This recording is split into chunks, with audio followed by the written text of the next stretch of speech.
Question number 21. If a converging lens of power 4D is used in microscope, its magnifying power will be. 4D क्षमता के आभासी lens को सूक्ष्मदर्शी के रूप में उपयोग करें तो उसकी आवर्धन क्षमता किसके बराबर होगी। देखिए हमारे क्वेश्चन में दिया हुआ है कि हमने क्या किया है कि एक सिंपल माइक्रोस्कोप बनाया और उस सिंपल माइक्रोस्कोप को बनाने के लिए हमने जिस लेंस का उपयोग किया है उसका पावर जो है वो 4D है।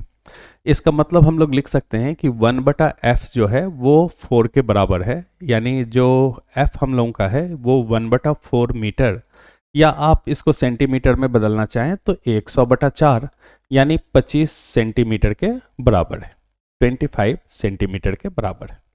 नाउ अब हमारे पास प्रश्न है कि हमारा जो मैग्नीफाइंग पावर जो होगा वो कितना होगा।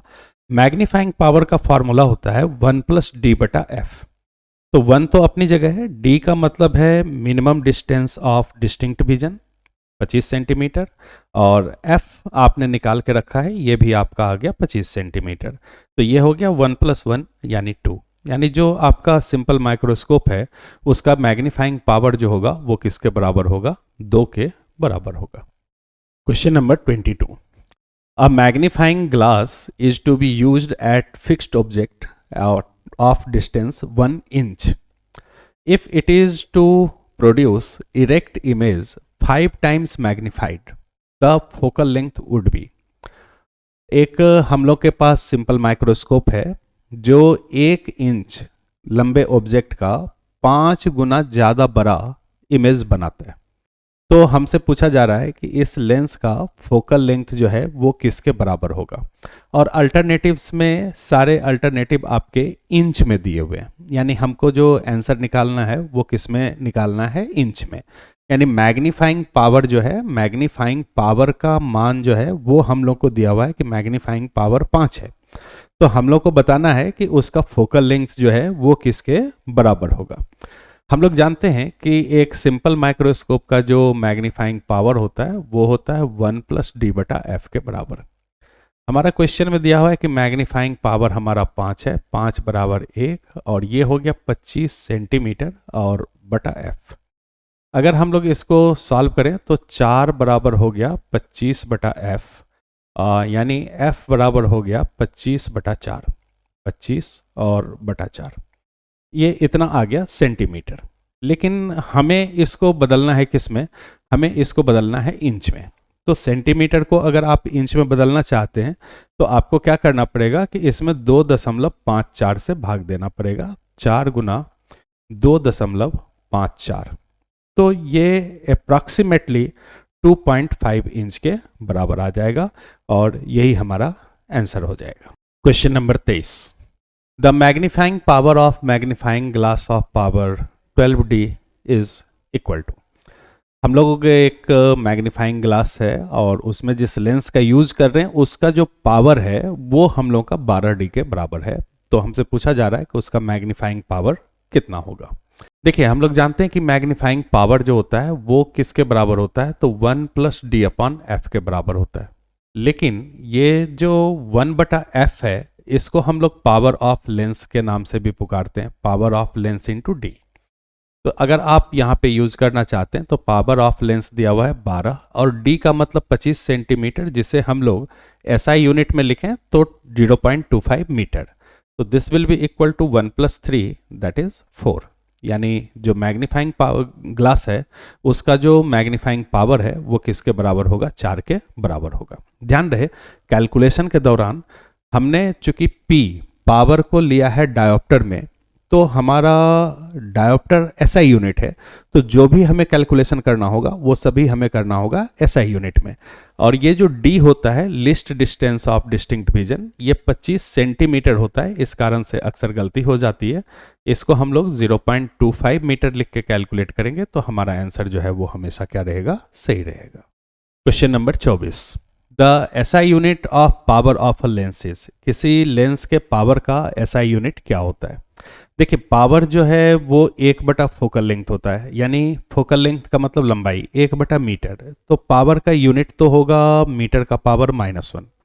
लेकिन हम लोग के एसआई में क्या है कि हम लोग अक्सर यूनिट का नाम बदल करके एक नया नाम दे देते हैं। तो मीटर का पावर -1 को हम लोग डायोप्टर के नाम से पुकारते हैं। तो एसआई यूनिट जो हमारा लेंस है उसका क्या है, डायोप्टर। हम लोग का सही आंसर हो जाएगा dioptre. Question number 25, the angle of minimum deviation for a thin prism of refractive index mu is. सबको मालूम है ये डायरेक्ट फार्मूला बेस्ड क्वेश्चन है कि अगर एक पतला प्रिज्म हो और उससे विचलन हो रहा हो तो न्यूनतम विचलन या मिनिमम डेविएशन का जो मान होगा वो μ-1 इंटू ए के बराबर होगा, जहां ए जो है प्रिज्म का एंगल है और म्यू उसका रिफ्रैक्टिव इंडेक्स है। तो सही आंसर इसका हो जाएगा option C. Question number 26, formation of rainbow is due to reflection, refraction, dispersion, all of this. यानी कि इंद्रधनुष जो है वो किस कारण से बनता है, परावर्तन के कारण, अपवर्तन के कारण, वर्ण विक्षेपण के कारण या उपरोक्त सभी के कारण। तो सही आंसर है सभी के कारण। जब हमारा रेनबो बनता है तो तीनों की तीनों घटनाएं होती हैं। सबसे पहले तो अपवर्तन होता है, अपवर्तन होने के बाद दूसरा पूर्ण आंतरिक परावर्तन या टोटल इंटरनल रिफ्लेक्शन होता है, और इस बीच में हमारे डिस्पर्सन यानी वर्ण विक्षेपण की घटना भी होती है। तो हम लोग का सही आंसर हो गया कि रिफ्लेक्शन भी होगा, रिफ्रैक्शन भी होगा और डिस्पर्सन भी होगा। इस प्रकार से हमारा रेनबो बनेगा। तो right answer is option D. Question number 27, when light moves from one medium to another which remains unchanged. जब लाइट या प्रकाश एक माध्यम से दूसरे माध्यम में जाती है तो प्रकाश का कौन कौन सा गुण बदलता है और कौन कौन सा गुण नहीं बदलता है। तो देखिए एक चीज आप ख्याल में रखिए, जब एक माध्यम से दूसरे माध्यम में जाता है तो प्रकाश का वेग बदल जाएगा, प्रकाश का तरंग दैर्घ्य यानी कि वेवलेंथ चेंज हो जाएगा, प्रकाश का एम्पलीट्यूड यानी कि आयाम चेंज हो जाएगा। एक और एकमात्र चीज जो है वो चेंज नहीं होगी, जिसका नाम है फ्रीक्वेंसी या आवृत्ति, या आप इसको कह सकते हैं कलर। कि लाइट का जो कलर है वो डिपेंड करता है किस पे, उसके आवृत्ति पे या उसके फ्रीक्वेंसी पे।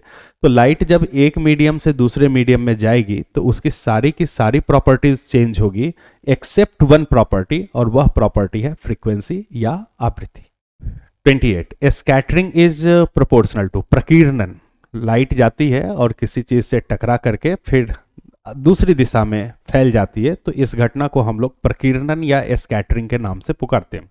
तो ये जो स्कैटरिंग है, स्कैटरिंग की घटना जो है ये लाइट के वेवलेंथ पे डिपेंड करती है, और यह 1/λ का पावर 4 यानी लैम्डा का पावर -4 का प्रोपोर्शनल होती है। जितना छोटा वेवलेंथ होगा उतना ही ज्यादा हमारा स्कैटरिंग होगा, यानी स्कैटरिंग इज प्रोपोर्शनल टू 1/λ का पावर 4 या लैम्डा का power -4। Question number 29, light owes its colour due to. Light का या प्रकाश का जो वर्ण होता है या जो रंग होता है वो किसके कारण होता है, तो वो इसकी फ्रीक्वेंसी के ही कारण होता है। Question number 30, who developed the secondary wavelet theory of light. प्रकाश के द्वितीयक तरंग सिद्धांत का प्रतिपादन किसने किया। तो बिल्कुल स्ट्रेट फॉरवर्ड क्वेश्चन है कि हाइजन एक साइंटिस्ट था जिसने लाइट का सेकेंडरी वेवलेंथ का वेवलेट का थ्योरी दिया था, और उसी के आधार पे लाइट का जो वेव नेचर है उसको एक्सप्लेन किया गया था। तो इसका सही आंसर हो गया हाइजेंस।